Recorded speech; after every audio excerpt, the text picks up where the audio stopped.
But I did an interview earlier this afternoon with Mr. Tristan Taylor, who is meeting with you tomorrow morning.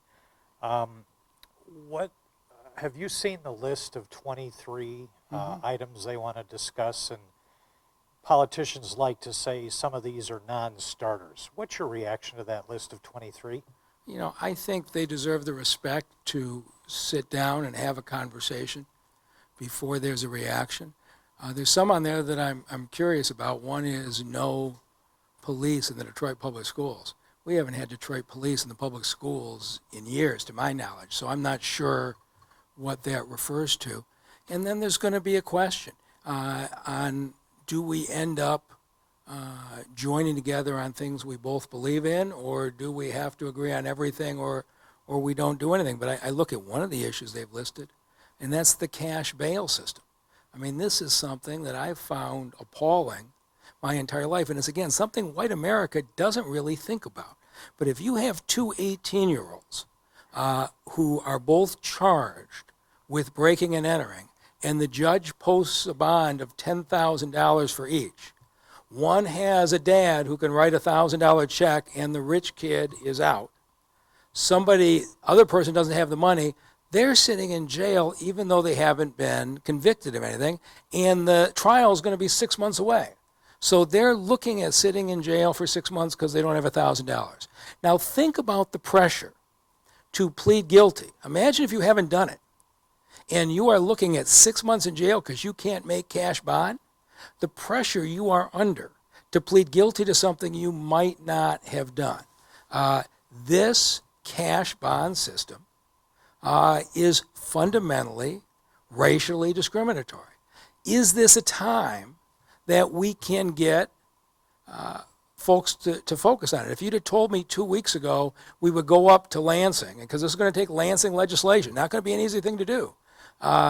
We got Republican control of the House and the Senate.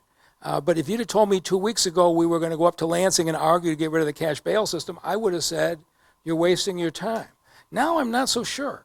It won't be easy, but I'm wondering if we can't get people of goodwill to rally together and take this moment of Mr. Floyd's death and make this system fundamentally fair. And so we're going to have conversations about, are there things we both believe in we can work together on, or are there not? And I'm not going to say yes or no on any individual thing. I'm going to sit down, and the chief and I and a few of our team will sit down and hear them out respectfully, and I'm hoping we find common ground.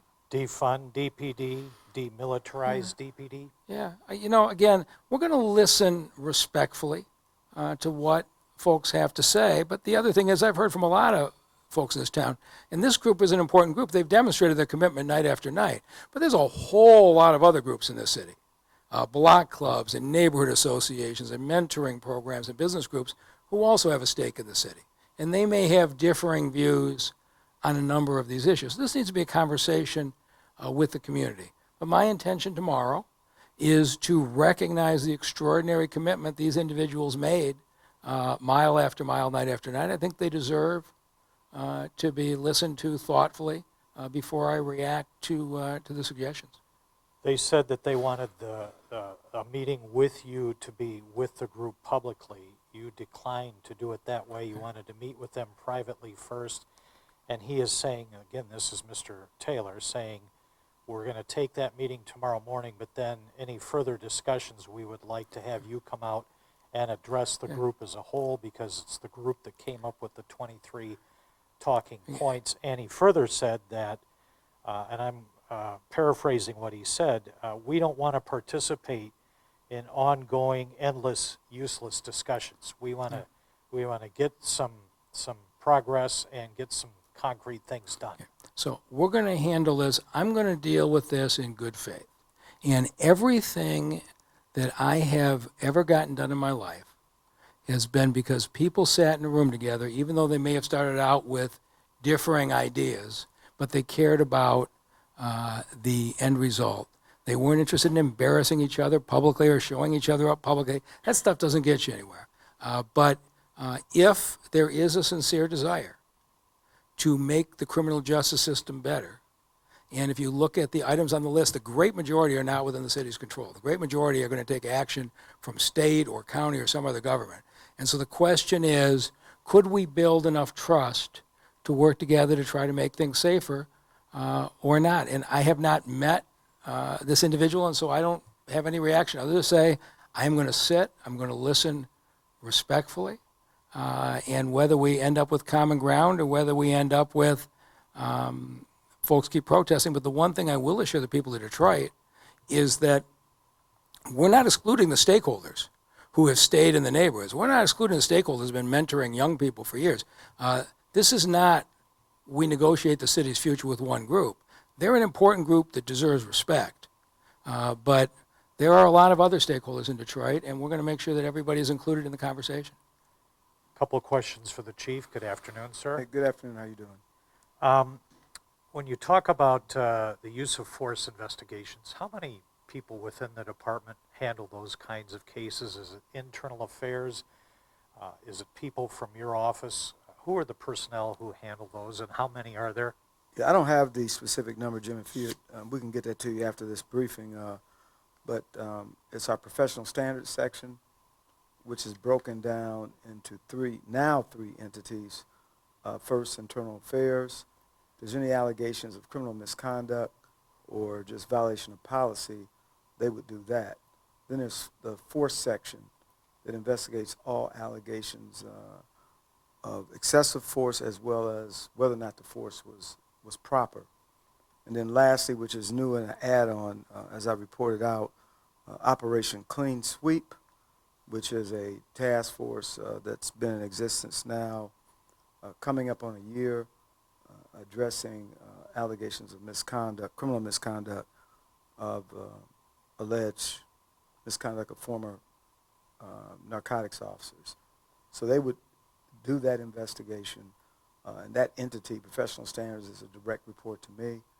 So if there's any criminality, once that's determined, it will go to the Wayne County Prosecutor's Office for review and adjudication. Has the pandemic affected Clean Sweep? It has not, surprisingly. In fact, even during, while things scaled back some because, as you know, we had 650 officers quarantined, we had to make some slight adjustments, but they're still very active. Our federal partners are still very active on the ground with our investigators. So it's moving forward. It's just a very complex, it's not, and I knew it going into it. I mean, I predicted it'd probably be a year, but looking at where we are now, it's complex and it's taking us in some other directions, and we are working very closely with both the U.S. Attorney's Office and the Wayne County Prosecutor's Office. Just a couple of questions to you from Mr. Taylor's comments. I asked him about how Chief Craig has worked to foster good community relations with the police department and the community. Do you agree that he's done that? And he said that you and your department tried to intimidate the protesters. He says, let's talk about Tuesday and then into Wednesday and the rest of the week. His exact words were, Chief Craig had to eat the curfew. Your response? You know, there's no real response. It was a matter of eating the as it was. We talked about in prior conversations in this briefing that I made a judgment based on the fact that the protest was peaceful, and so it wasn't a matter of eating it as much as it was really. That's what we always wanted. It was never our goal to arrest. It was never a goal for us to use any kind of force. Rather, we wanted a peaceful protest.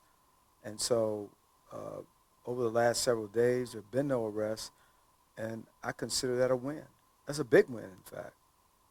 He says you didn't have a choice to enforce the curfew because the protesters didn't give you that choice. They weren't going to leave at 8 o'clock. I'm not going to get into a back and forth. I don't think it's productive.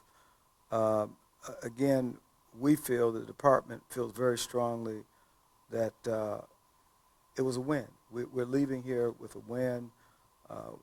No arrests, no injuries following any arrests. So, I mean, it's a win. I mean, there were some injuries when we had to make arrests, minor, But the fact that we haven't made arrests over the last several days is a win for us.